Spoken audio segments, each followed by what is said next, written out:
एक बार जलालुद्दीन जो बहुत रूमी फ़कीर थे, बहुत परेशान थे, दुख ज़िंदगी से हताश, निराश, उनको किसी भी कॉर्नर से सुख नहीं मिल रहा था। बड़े दुखी, बड़े चिंतित, करूँ तो क्या करूँ, कैसे करूँ? तो बोला चलो हम खुदा की इबादत करें, क्योंकि सब कहते हैं कि खुदा की इबादत करने से हमारी सारी हसरतें पूरी हो जाती हैं। तो वो जलालुद्दीन चल पड़े अपनी खुदा की इबादत करने। बचपन में जब थे या थोड़े जवान हुए, जब हमारी तरंगें उड़ती हैं, हमारे मन में बहुत सारे सपने उठते हैं, हमारे मन में एक उड़ान होती है कि कुछ नया देखें, कुछ नया, क्योंकि वो दुनिया ही निराली होती है। वो सपने तो बाद में समझ में आते कि वो सपने ही थे, उस समय तो वो हकीकत ही लगती है। तो जब जवान थे तो उन्होंने बहुत इबादत की, खुदा सामने आए और मांगा, कहा कि भाई इतनी ताकत दे कि मैं दुनिया बदल डालूं। ये यंग लोगों में एक जुनून होता है कि जब जवान होते हैं, एकदम यंग होते हैं, 16 से हम ऊपर उठते हैं, तो ऐसा लगता है कि दुनिया हमारी उंगली से ही चलती है।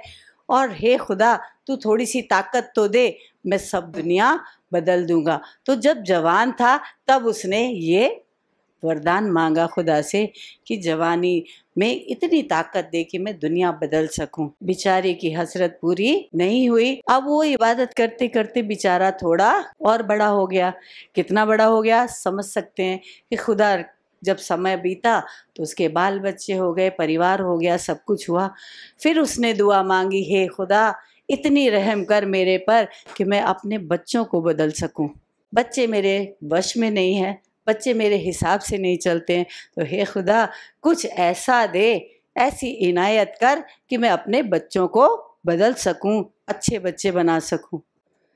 वो भी उसकी पूरी नहीं हुई।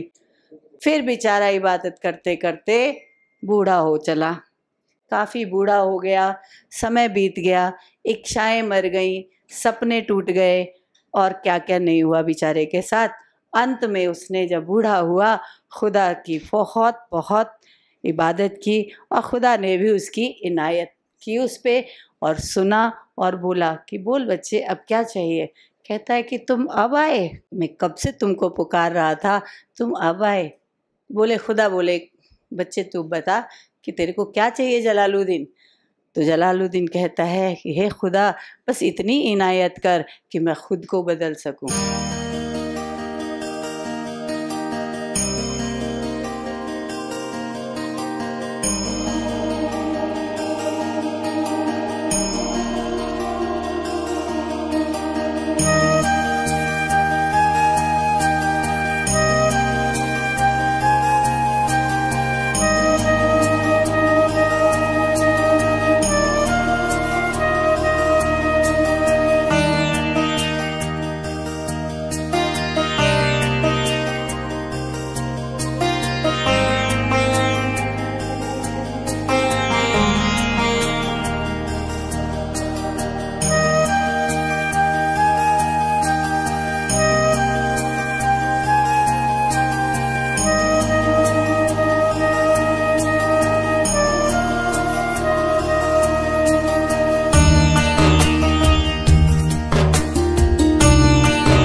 मैं तो पहले भी आपसे कहा कि मैं इसमें योगा के उसमें टच में हूँ, लेकिन मैं बहुत सी चीज़ों की क्लियरिटी नहीं थी, तो यहाँ हो गई है। वो मैं अब लोगों को भी बता के, क्योंकि प्राकृतिक चिकित्सा ऐसी चिकित्सा है जो कि शुरुआती जड़ से साफ करती है चीज़ों को।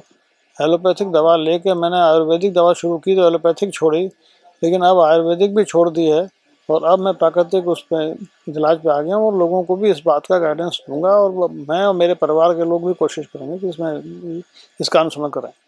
तो मैं चाहती हूँ कि मैं ही नहीं, मेरे क्षेत्रवासी सभी लोग निरोगी रहें, निरोगी काया रहे उन लोगों की, ऐसी मेरी कामना है।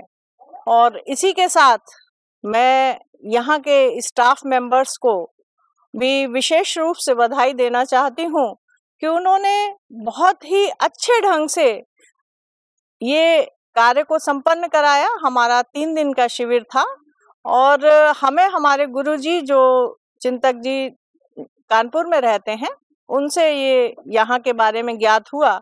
बचपन से योगा कर रहे हैं घर पे, लेकिन थोड़ी थोड़ी चीज़ें होती हैं, छोटी छोटी चीज़ें होती हैं, जो कि पोस्चर हो गया, इनहेल एक्सेल किस पॉइंट पे करना है, कब करना है, तो ये सब यहाँ पे आके ज़्यादा अच्छे से उन्होंने बताया, हर एक चीज़ को लॉजिकली एक्सप्लेन किया था।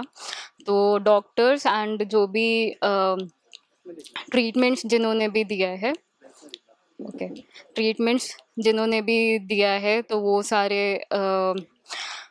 हेल्प उन्होंने जो भी करी है, तो वो काफ़ी हेल्पफुल हैं यहाँ पे और काफ़ी अच्छे से सब कुछ बताते हैं। मेरा नाम महेंद्र सिंह राजपुरोहित है। मैं यहाँ कैंप में आया हूँ जेएसएस, और मुझे बहुत अच्छा लगा, बहुत अच्छा फील हुआ।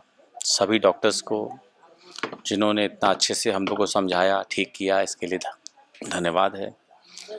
और हमारे प्रेसिडेंट जेएसएस के राधे श्याम जी, उनको भी बहुत बहुत, जिनकी वजह से आज ये सेंटर शुरू हो गया है।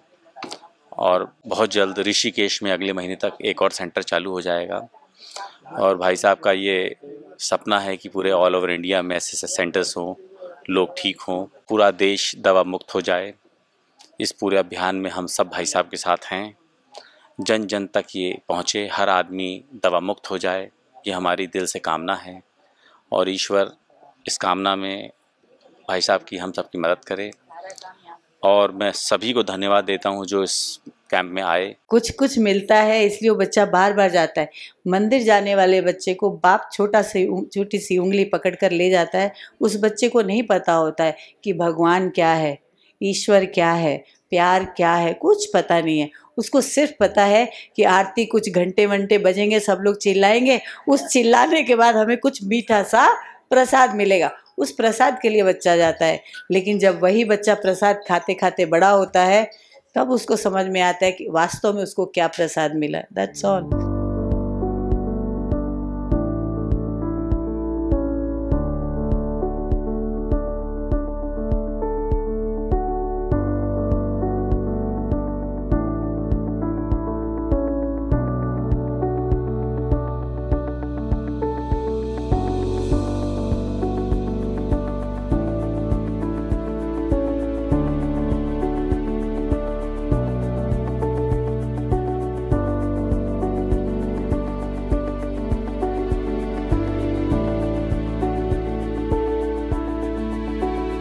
राधे राधे। सभी को बहुत बहुत धन्यवाद जिन्होंने अपना समय दिया हमारे लिए। बिकॉज़ सीखना तो है, सीखने का तो कोई अंत नहीं है। ये तो सच्चाई है कि हम कितना भी जाने तो लगता है कि अभी बहुत कुछ जानने को पड़ा है, प्रोवाइडेड आप उसके प्रति तत्पर रहें तो जितना ढूंढेंगे, जितनी गहराई में जाएंगे, उतना ही आपको लगेगा कि अभी बहुत कुछ बाकी है। लेकिन सबका अंत एक ही है। कहते हैं कि क्या कैसे करें, तो एक ही है जिससे आपने कहा ये बात कि जो दुनिया है हम किसी भी पावर से चलाना चाहें, कुछ भी करके करें, कोशिशें करें, कानून बनाएं, नियम बनाएं, कुछ भी, इन सब के ऊपर सिर्फ और सिर्फ प्रेम है। अगर आपके अंदर प्रेम है तो उनको फैला दो, घाटियों में डालो, चिल्लाओ, तो क्या मिलेगा आपको लौट के? We go on echo points, isn't it? हम लोग अपना नाम जोर से पुकारते हैं तो कितनी बार वो कहता है, तो आपको कितना अच्छा लगता है कि अच्छा कोई हमें पुकार रहा है। ये कितनी बड़ी बात है। तो जितना प्रेम आपके पास है, थोड़ा ही होगा क्योंकि हम इंसान हैं, हम भगवान तो है नहीं, लेकिन हृदय सबके पास सेम है। ईश्वर का गुण जो है वो प्रेम का स्वरूप है और वो प्रेम हर एक के हृदय में रहता है। अब ये प्रेम कितना पवित्र और कितना शुद्ध और कितना निर्मल है, ये आपके हाथ में है। ये आप इतनी इसकी निर्मलता को, इसकी शुद्धता को, पवित्रता को आप कितना अपने में संजो कर रख सकते हैं और कितना उसको उड़ेल सकते हैं, सब कुछ आपके हाथ में है। तो प्रेम जो चीज़ है, इसको क्या कहते हैं कि इसका कोई लेना देना नहीं। अब प्रेम किससे हो जाए, किसी से भी हो सकता है। प्रेम के लिए कोई दीवार नहीं है, प्रेम के लिए कोई परिभाषा नहीं है, प्रेम के लिए कोई कह सकते हैं कि पर्सन नहीं है कि हम इसको चूज़ करके प्रेम करें, ऐसा नहीं होता है। गलियों में चलते चलते एक भिखारी से भी प्रेम होता है। हम हर रोज़ उसके लिए खाना निकालते हैं, हम हर रोज़ रोटी बनाने के टाइम याद रखते हैं कि वो हमारे सड़क के बाहर एक भिखारी बैठता है और आप उसके लिए 4 रोटियां बनाते हैं डेली।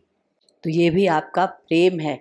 यानी जब आप अपने हृदय के भावों को पवित्र रूप से संजोते हैं दूसरों के लिए, तो ये संसार में आपके लिए एक माहौल क्रिएट करता है और एक वाइब्रेशंस है। और आज सब क्या कहते हैं, vibration. God is nothing, god has no form. ईश्वर का कोई रूप नहीं, किसी के रूप और संयोग को देखकर नहीं।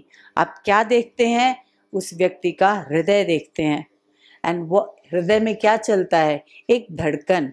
आपकी कैपेबिलिटी इतनी है कि दूसरे के दिल में चलने वाली धड़कन को आप माप लेते हैं, भाप लेते हैं।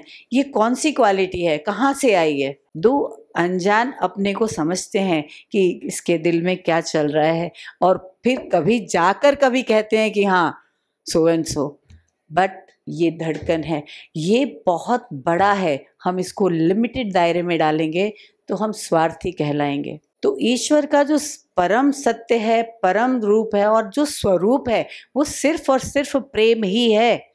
तो ये और आपके अंदर है, आपको सिर्फ जगाना है, और जब जग जाए तो उसको बांटना है। जब इस परिभाषा को आप समझ जाएंगे, today science is saying God has got no form, it is nothing but the vibrations. Close your eyes and just feel it. Close your eyes and feel it. आंखें बंद कीजिए।